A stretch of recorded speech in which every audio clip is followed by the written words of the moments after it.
call David Clendon. Thank you, Mr Chair. I'm pleased to take a call on this, to the extent my voice will allow me to.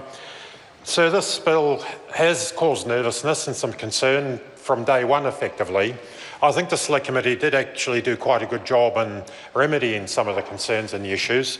Clearly they still remain. It's true that to some extent the bill does break new ground, but it's ground I think we need to break because there is a problem. This is a proposed solution. We can be almost confident it will be imperfect over time, but I do think it's a sufficiently robust piece of legislation to advance through this process and on ultimately to become an act.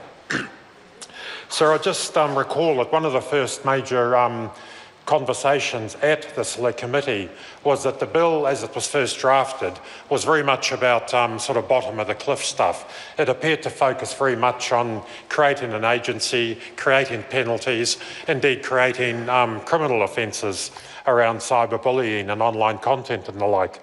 So one of the first conversations, indeed one of the first substantive amendments we made, was to the purpose of the bill, where the words about deter, prevent, mitigate harm were inserted. I don't now recall the original wording, but clearly it's a major function of the bill to ensure that there is an educative process that's carried through.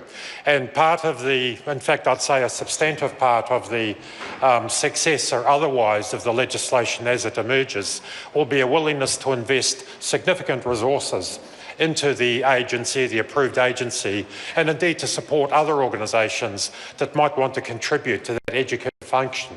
Because we do want people to be aware, A, that the requirements of the bill are such that one is skating on very thin ice if people seek to go online and cause harm to others. But ultimately, prevention is the best cure, as we know. Excuse the obvious and much hackneyed phrase. But I think the insertion into the bill of a clear steer, a direction that there should be educative, preventative mechanisms. And I do think it'll be a responsibility of this government and of successive governments to invest sufficiently into resourcing the capacity of the various agencies with an interest to make sure that does actually happen. So there's been some obvious concern about Section 19, indeed a proposition that we should delete that.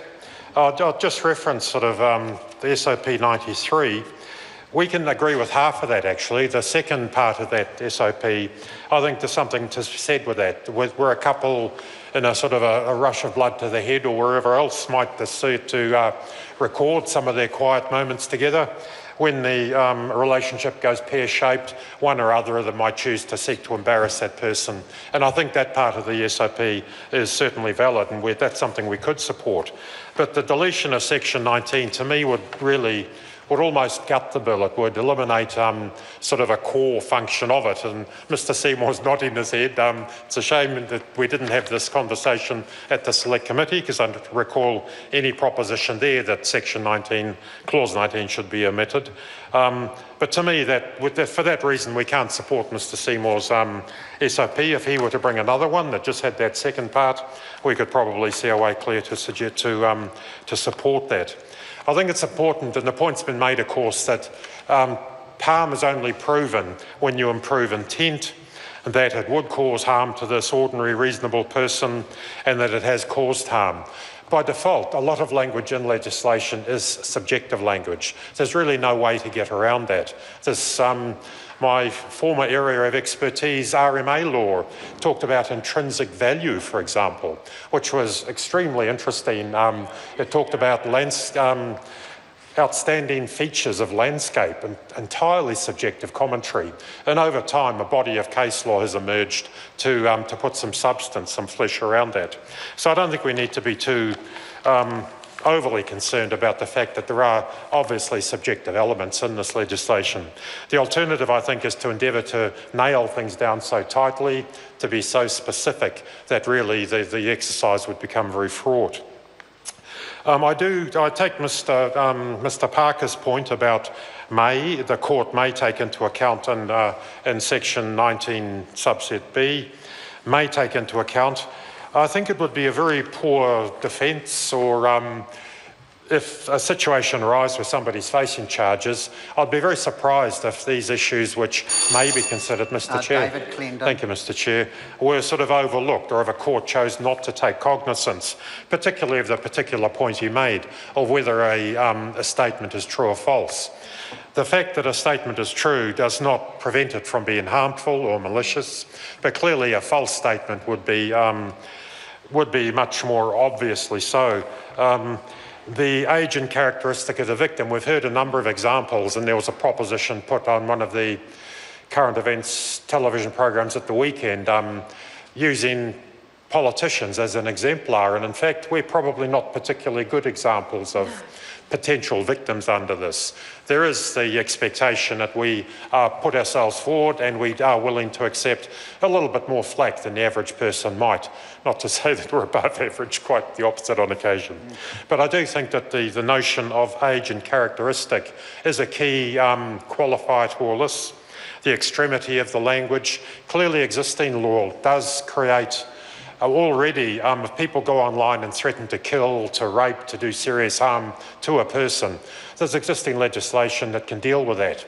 At the very, dare I say, at the low level of offending, the sort of online bullying that might otherwise take place in a schoolyard, yes, there are means to deal with that. The Police Association came through with what to me was quite a compelling the submission that highlighted the fact that there is a significant gap in the middle there. It's not high order offending, it's not the everyday sort of low level nuisance stuff, but there's sufficient of a gap in there, according to the Police Association, to warrant a new piece of legislation. And I think that's what this bill intends to be. So we're pleased to see in the Minister's the substantive SOP that the issue of discretion, if you like, for content hosters is, it's just sort of for the avoidance of doubt. It's made clear that if a host gets a complaint and chooses to immediately take down that content because it contravenes their terms and conditions or just their own corporate measure of good taste or whatever it might be, then that they can do that. It would be a very perverse outcome of this bill if it actually delayed people who might otherwise have taken content down immediately. Because we know very well that the longer content sits online, the more potential harm, the more potential damage it can do.